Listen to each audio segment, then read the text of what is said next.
시대제도혁신연구소 이무영입니다. 벤처 생태계가 나라를 지키고 방산을 키운다는 주제로 한번 얘기를 해보겠습니다. 오늘은 두 가지만 말씀드리고 싶습니다. 벤처 생태계가 안보와 방산의 미래입니다. 그리고 이 생태계는 그냥 생기지 않습니다. 국가가 나서서 조성을 적극적으로 해야 벤처 생태계가 만들어질 수 있습니다. 왜 대기업도 있고 기존의 방산 시스템이 있는데 민간 벤처 생태계를 만들어야 될까요? 그 답은 전장에 있습니다. 여러분 뉴스를 통해서 많이 보셨겠지만 지금 민간의 기술 기업들이 전장의 룰을 지배하는 시대입니다. 지금은 데이터, AI, 드론과 같은 자율무기가 전장을 통제합니다. 첨단 기술을 가진 기업들을 국방 분야로 이끌려면 그들에게 경제적인 인센티브를 줘야 됩니다. 그들은 단순한 애국심이나 당위성만으로 움직이지 않습니다. 대기업이 단독으로 혁신하는 것도 이제는 한계에 부딪히는 모습입니다. 앞서 말씀드렸던 팔런티어나 안드릴 같은 이런 회사들이 다 민간 벤처 영역에서 성장을 하기 때문에 이제는 대기업도 방산 대기업도 이런 기업들과 협업을 해야 합니다. 하지만 한국의 현실은 어떤가요? 표에 보시다시피 여전히 하드웨어 영역에 머물러 있습니다. 그리고 대기업 중심입니다. 아직까지 한국은 민간 기술 기업, 스타트업과의 연계가 잘 이루어지지 않고 있는 상황입니다. 자, 그럼 여기서 이 상황을 타개하려면 누가 나서야 될까요? 바로 국가입니다. 국가가 방위, 방산, 안보 분야의 유일한 수요자이기 때문입니다. 국가가 곧 시장인 굉장히 특수한 영역이 안보 영역입니다. 따라서 국가가 적극적으로 나서야만 방산 벤처 생태계를 만들 수 있습니다. 하지만 기존의 국가는 굉장히 수동적인 역할에 머물렀습니다. 요구 조건을 군이 일방적으로 하달하고 또 굉장히 소극적으로 안전한 R&D에만 자금을 지원했습니다. 그 결과로 굉장히 안전한 과제에 집중하면서 어떤 민간의 혁신적인 아이디어들이 군으로 흘러 들어가는 구조가 만들어지지 못했습니다. 저희가 최근 취재한 내용입니다. 한국인이, 한국 스타트업이 AI 기술을 만들고 그 기술이 미군의 인정을 받고 한번 써보자 이런 식으로까지 얘기가 됐습니다. 정작 그 회사의 기술을 한국군은 쓰지 않습니다. 왜냐하면 10년에서 15년이 걸리는 조달 체계 때문입니다. 한국은 공정과 절차라는 이 패러다임에 갇혀서 전혀 이런 스타트업들의 새로운 제품이나 도전을 수용하지 못하고 있습니다. 국가는 여기서 이제 어떻게 역할을 새로 정해야 될까요?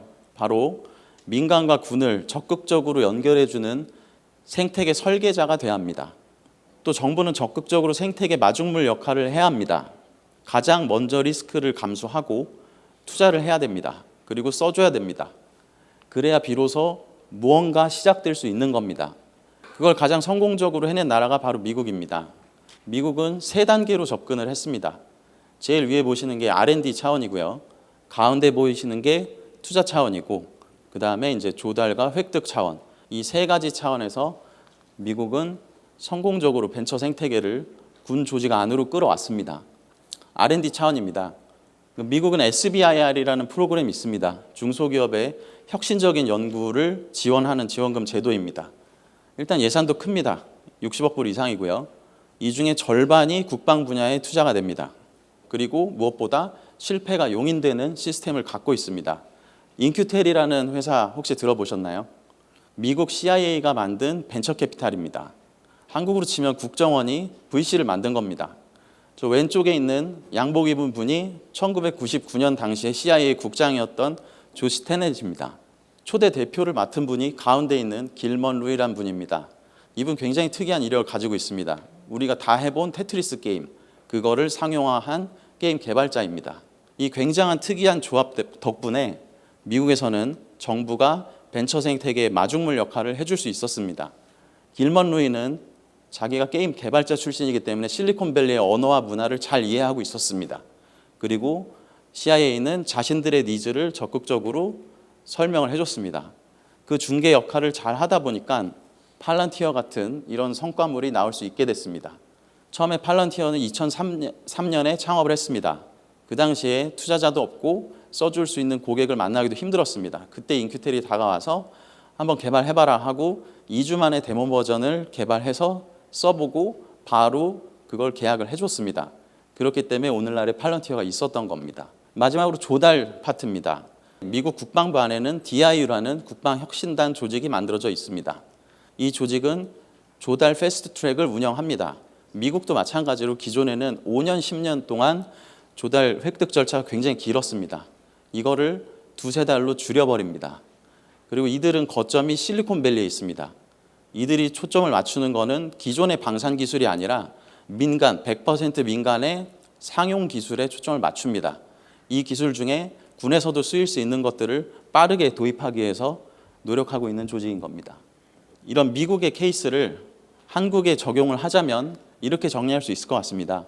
수요 있는 기술을 정부가 적극적으로 지원해서 키우고, 그리고 그 기술을 기반으로 창업한 유망한 기술 기업에 투자를 하고, 그들이 만든 제품을 가장 먼저 써주고 양산까지 지원할 수 있는 이런 일관된 시스템이 필요한 겁니다. 관련해서 세 가지 정책을 말씀드리고 싶습니다. 첫 번째는 실패를 용인할 수 있는 R&D 기금 조성입니다. 그 다음으로는 K-인큐텔 설립입니다. K-인큐텔을 설립하자는 이야기가 단순히 투자 기관을 만들자, 그리고 벤처 기금을 조성하자라는 차원은 아닙니다. 군과 정부의 니즈를 민간에 적극적으로 통역해주고, 또 민간에 있는 좋은 기술들을 정부의 관료화된 조직이 쓸 수 있게 설득해주는 이 과정을 내재화한 K-인큐텔 설립이 시급합니다. 끝으로 신속 조달을 현실화해야 됩니다. 지금도 관련 제도들이 많이 있습니다. 하지만 여러 가지 이유로 실제적으로 현장에서 적용되기가 매우 어렵습니다. 가장 큰 이유는 양산을 보장하지 않는 문제점입니다. 이런 문제점들을 보완해서 신속 조달이 현실화돼야 합니다. 생태계 융합이 K방산 2.0을 만듭니다. 우리가 갖고 있는 최고의 하드웨어 경쟁력, 그리고 앞으로 우리가 갖춰야 될 벤처 생태계 소프트웨어 혁신이 결합될 때 우리의 안보도, 그리고 방산 경쟁력도 한 단계 더 레벨업 될 수 있을 겁니다. 이거는 국가가 적극적으로 나서야만 가능합니다. 국가가 나서야 비로소 시작을 할 수 있는 것이기 때문입니다. 여기 계신 많은 분들께서 앞으로 계속 그 방향으로 나아가는데 힘을 보태주시면 감사하겠습니다. 감사합니다.